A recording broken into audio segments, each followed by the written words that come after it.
Okey, hak ni menu seterusnya ni. Perut goreng kunyit dah. Okey. Perut capur deh, perut muda dengan tebal. Lepas tu kita ada serbuk kunyit, tepung. Tepung ni boleh gunalah, tak kira tepung gapo, tepung bestari ke tepung gapo deh. Bukan tepung jagung, tepung untuk goreng air. Lepas tu MSG dengan garam, super color deh. Okey. Kita letak air sikit, kita kacau dia deh. Okey. Minyak ni pastikan panas lah. Okey, kita pun masuk dia.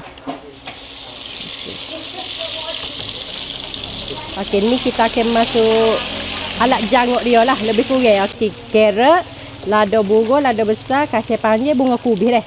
Okey, kita masuk dia ni.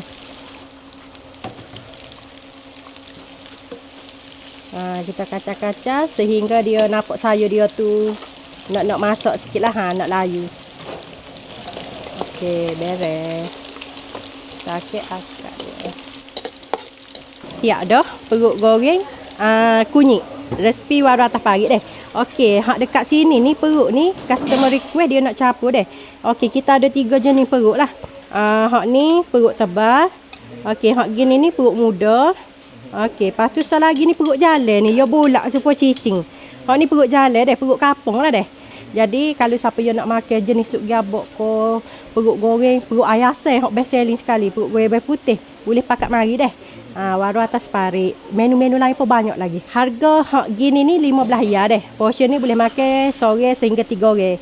Kalau hak nak bajet boleh request hak 10 ya. Okey, 10 ya tu untuk sore makan.